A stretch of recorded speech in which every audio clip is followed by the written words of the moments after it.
Hello and welcome back to General Opinions. I'm finally here to give you my review on Spider-Man Brand New Day. Before I get into it, I do want to say I'm currently in the process of moving, so this is going to be a very slapdash video. It's not going to be at my normal quality, but I feel like for this video, it'll work well. I will be using a lot of clips from Spider-Man 2 on the PS5, just to make my life a little bit easier because of the move. I'm going to give you guys a kind of spoiler-free review before I dive into the big topics of this film. To start off with, I just want to say that this film is exactly what I thought it was going to be. This film is fucking generational. I don't care that there's issues and problems. The flaws and the dents are what makes this film feel so real and so perfect. And I know there's a lot of people that aren't really the biggest fan of the ending of this film, and without spoiling that, I feel like the entirety of this film encapsulates an experience that is the most relatable thing in the fucking planet. You've seen from the trailers that Spider-Man's really going through it and has completely isolated himself. And even though I talked about it in videos and discussed what it was going to look like, it felt so much different seeing it on the big screen. I have seen the film about 5 or 6 times now in the cinema, if I'm brutally honest. I may have spent a little bit too much on Spider-Man, but in the grand scheme of things, now I have a Spider-Man badge, so it all works out at the end of the day when the credit card bill comes in. But the overall experience with this film hit me to my core. I feel like I genuinely relate to Spider-Man more than I ever have before. But this time, not in like a cool kid kind of way, in more of a grown-up type of way. And now that I'm getting to that same point in my life as Spider-Man, where life is getting really real and it's moving really fast, this film really encapsulates that feeling, especially the depression that comes with that, if we're all honest. The isolation that you feel sometimes is needed. The idea that maybe it's better off if you just were forgotten about. Peter's character faces this throughout the entire film. Don't worry guys, I'm not about to go off myself. I am okay. In fact, this film kind of made me okay with those elements of my life. The core of this film, obviously, to start off with, is to not go through things alone. But I feel like that goes so much deeper than just some surface level story trope that we've seen a million times. I genuinely empathised and felt for Spider-Man during this film in ways that I never have before. And when it comes to those big uplifting moments, they absolutely sung. Especially the fight scenes, which were amazing, completely blew me away. But the thing that really stayed with me after this film was the character arc that Spider-Man went through. Like Tom Holland has said in interviews, Peter Parker isn't special because of Spider-Man. Spider-Man is special because of Peter Parker. And I don't know, that kind of awakened something inside of me, especially towards the end arcs of this film, that made everything come together and feel so impactful. But yeah, the action was absolutely phenomenal. To go into the overall story and character development, it was amazing. Without spoiling anything, I don't think that I will ever have a movie experience quite like this one. I will have to say that my first time watching the film was the worst. I don't know what is wrong with kids nowadays. It was the worst, most disrespectful experience that I've ever gone to, and I was there on opening night. So yeah, if you're out there kids that are walking around and throwing stuff and making farting noises during the serious scenes, I will find you and I will give you a really stern talking to. It was completely out of order. This is Spider-Man, for goodness sake. But okay, that's enough of the spoiler free. If you haven't watched this film, please click off of this video now and come back when you have. But let's be honest, this film has already made $1 billion on its first 3 to 4 days, so you probably have watched the film. That number doesn't really shock me, but it does worry me for the fact that they're gonna lock Tom Holland into this franchise for like the next 20 years until he's 50. To talk about spoilers, I have to go straight into the ending. That ending didn't hit me the first time, so I understand why a lot of people came out of this film not feeling satisfied, but on my second and third and even my fourth watch, that ending was the most impactful thing in the planet. This entire film was Peter deciding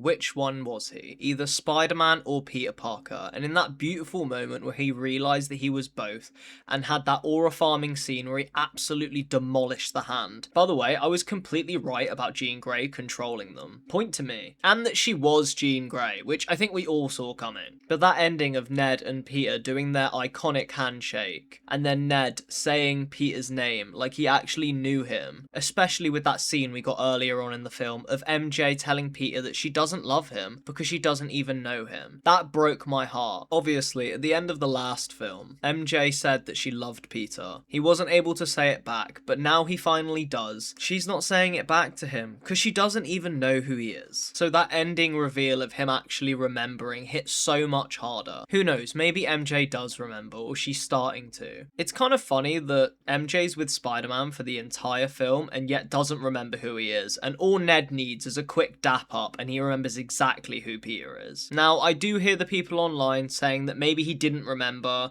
and he was just connecting the dots when he was saying Peter, but I choose, like Stranger Things, I believe. I do think it makes no sense for the end full stop of this film to be actually, oh no wait, he didn't remember, especially with all the character arcs in this film. I genuinely believe in that moment, even if it's a spark, he's starting to remember who Peter is. Maybe, even though I thought they were going to make this more of an evident plotline in the film, that freezing that happened to Ned and MJ from Jean Grey freezing parts of New York may have awakened things inside of them. It did within the Hulk, so it makes sense that it could have happened to them. But yeah, at the end of this film, MJ is literally holding the necklace that she got in the last franchise and on their rooftop. So it all points to the fact that she's probably starting to remember. And I will argue this until the next Spider-Man film comes out. To get into Jean Grey, I really enjoyed her character. I really enjoyed how she fit into this film. It didn't feel like she was shoehorned in at all. I think she was the perfect mirror for Peter Parker to really understand that what he's doing and the decision that he made to be alone isn't the correct one. I didn't really care much for the storyline with her sister and VMAX. I felt like it just kind of was a bit simple.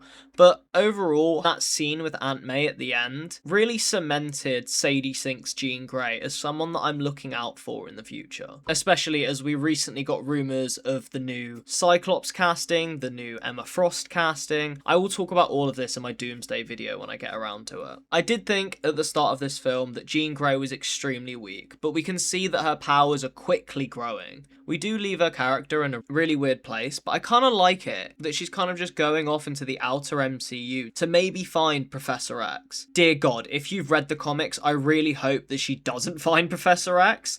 She'd be way better off not knowing that creepy fuck. Unless they're actually going to make him a better person in the films than the comics, because dear God, he is a bad human being in those comics. Okay, I can't talk about this film without talking about my boy Frank Castle. He was incredible in this film, and the dynamic between him and Spider-Man was exactly what I wanted. I genuinely thought that they put way too much in the advertisement for this film, but when I watched the film, I was satisfied with the amount of Punisher we had in this film. I really liked the bantering back and forth. It was incredibly funny, even though when you couldn't hear what Frank was saying and you could just see his arms waving about, it was so incredibly funny. I felt like even his fight scene with the Hulk was a real standout for me. And it even made sense because he wasn't fighting the Hulk, he was fighting Smart Hulk that was just being controlled by Jean Grey. But then Spider-Man had to go toe to toe with that big hulking monster, which was just a fight scene. But am I complaining? No. If anyone out there is saying that they're complaining about this Hulk scene, you're absolutely insane. It was incredible. You start to see action that is genuinely mirroring the games. Like, they are genuinely throughout this film using so many frames from the games. I thought it was just going to be comic books. I felt like that end emotional scene in the hospital was incredible. It proved that you don't need a giant big action scene to end off a film to make it feel impactful for your audience. It was literally just a scene of Frank and Peter talking.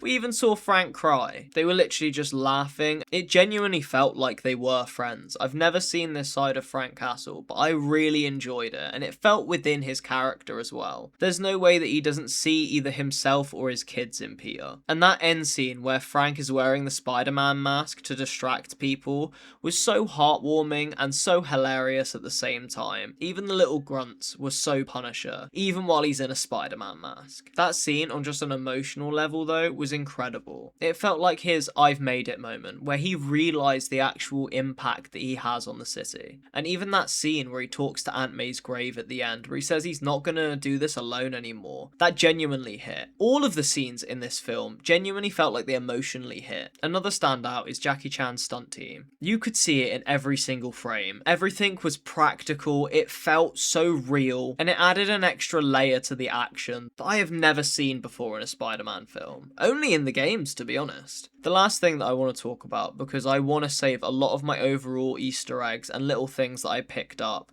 for a really big breakdown that I'm working really hard to get out to you guys. But the last thing that I want to say is about the future of Tom Holland's Spider-Man. Obviously, this film has made a ridiculous amount of money in only a couple days, so I'm gathering by the end of this month, it will still be smashing records. So obviously, it's fair to say that we're definitely going to see Spider-Man again soon. Tom Holland has said that there is a plan. It may change and he doesn't know how long that it will take, but the future of Spider-Man is really bright. And I think that a lot of people's issues with this film comes from the idea that this could be the last Spider-Man film. I don't blame them, we have a lot of trust issues, but after how much money this film is making and critics' opinion with this film, I don't think any exec in Sony wants to change anything about this formula. They just want to get out another film as soon as possible. Tom Holland has said that he might be taking a little break from acting, and so does Zendaya, but also there's talks that Zendaya may be in the new Bourne franchise, so who knows. But the idea that we could have more Spider-Man films coming out really excites and thrills me. I'm just smashing my credit card down on the table. Tom has talked about passing this torch eventually to Miles Morales, which I think would be a perfect ending for his character. Like he said, he wants to shepherd in this new Spider-Man exactly like Robert Downey Jr. did for him. I do feel like the last franchise was nothing in comparison to this one film. Don't get me wrong, No Way Home and Homecoming were great films, but this is an amazing Spider-Man film. It gave me flashbacks of TASM 2, especially in that montage that we got at the start of the film, which I didn't want a montage, but now we have one at the start of the film. I feel like it really works, because that idea of life just moving really quickly, that was felt in that montage. It really feels like the director, Dustin Daniel Creighton, really understood and did his research into everything about Spider-Man, from the games to the films to the TV shows. Everything felt like it was built with care and love and respect for this character. He even let Tom Holland have a real big input into this film. So I'm sure that Tom Holland and the rest of the team will sign on to whatever comes next, whether that's another film, 2 films, Secret Wars or Doomsday. Wherever he is next, I'm sure everyone will tune in, especially me, and you damn well believe I will be posting a video. Okay, I'm gonna leave it there because I've kind of gone on a bit too long about Spider-Man. I really appreciate the support you guys have been giving me on all these videos. I can't believe we really hit 30 subscribers that quickly. I feel like this is a start of a beautiful journey. I will be having a full breakdown video come out as soon as I moved into my new flat and can edit again. But for now, I will see you guys next time.